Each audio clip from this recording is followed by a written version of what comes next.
मुलांना वेगवेगळ्या ॲक्टिव्हिटीज, मग त्याच्यामध्ये प्राणी, वनस्पती म्हणजे पर्यावरणपूरक ज्या ज्या गोष्टी आहेत त्या इतक्या छान पद्धतीने मुलांना समजून सांगितल्या.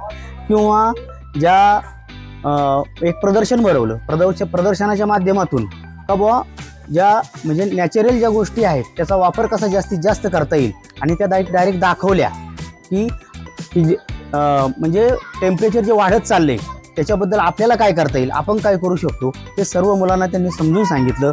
संस्थेचे जे त्यांनी लोकं आणली त्यांनी एकदम ते छान सांगितलं की त्याचा मुलांवर खूप छान असा परिणाम झाला.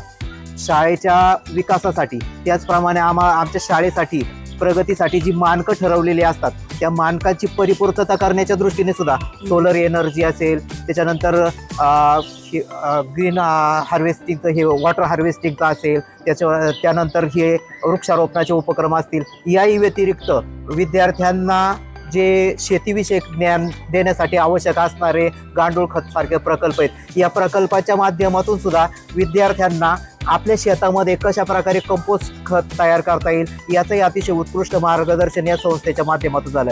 अशाच प्रकारचे उपक्रम या संस्थेच्या मार्फत शाळांमध्ये राबविले जावेत. त्याचबरोबर या उपक्रमांचा आम्हाला विद्यार्थ्यांना शाळेला अतिशय चांगल्या प्रकारे उपयोग झालेला दिसून येतो.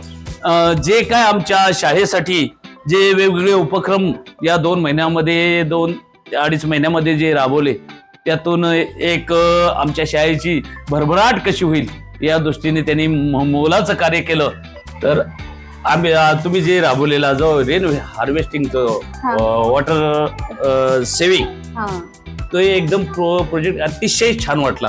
त्याचबरोबर तुमच्याकडे हँडवॉश स्टेशन जी आमची दुरुस्ती करण्यात आली ते 15 नळ वगैरे बसवून, त्याचबरोबर पाईपलाईन त्याची जे तुटली होती ती जोडून वगैरे व्यवस्थित करून ते व्यवस्थित करून दिली. त्याचबरोबर तुम्ही जे काय ओला कचऱ्याचं निवारण करून त्याचं तिथे कंपोस्ट खत कसं होईल या दृष्टीने जो प्रकल्प तुम्ही ते मशीन बसवून थोडंसं ते खत बनवणार गांडूळ खत कसं होईल याचं जे प्रोजेक्ट तुम्ही हे केलं ते अतिशय आम्हाला चांगलं वाटतं. त्याचबरोबर इनडोअर आउटडोअर ज्या वृक्ष लागवड या संदर्भातील जी काही झाडं लागवड केली ते या झाडं लागवड करून खरोखर ग्रीन स्कूल प्रोजेक्ट हा सार्थकी कसा लागेल या दृष्टीने तुम्ही आमच्या शाळेला मोठं सहकार्य केलं. त्याचबरोबर पाण्याच्या संदर्भात, पर्यावरणाच्या संदर्भात त्यांनी जे घेतलेले उपक्रम आहेत ते खूपच चांगले आहेत. आणि शिवाय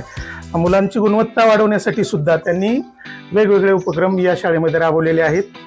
खरंच या ठिकाणी तुकोबांची एक ओवी आठवते की वृक्षवल्ली आम्हा सोयरे वनचरे, अशा या प्रसंगी या सगळ्या संतोक्तीचाही म्हणजे आठवण झाल्याशिवाय राहत नाही. तुमचं जे कार्य आहे ते प्रेरणादायी आहे, स्तुत्य आहे.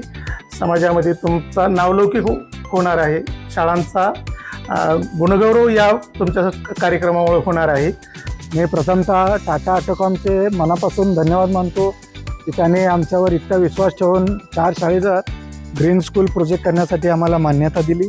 त्याचप्रमाणे आमच्या सगळ्या सस्टेनेबिलिटी इनिशिएटिव्हच्या टीमचे मी आभार मानतो की या सगळ्या प्रोजेक्टमध्ये सगळेजण एकदम पॉवरफुली इन्व्हॉल्व होते आणि त्यांचं खूप मोठं कॉन्ट्रीब्युशन आमच्या SIच्या टीमचंही आहे. प्लस मी सगळ्या 4ही शाळेमधल्या सगळ्या शिक्षक, सगळे विद्यार्थी, सगळे पालक आणि सगळ्या मुख्याध्यापकांचे मनापासून आभार मानतो की त्यांनी वेळोवेळी आम्हाला सहकार्य केलं, सगळ्या गोष्टींनी कोऑपरेट केल्या, म्हणून हा इतका मोठा प्रोजेक्ट आज आम्ही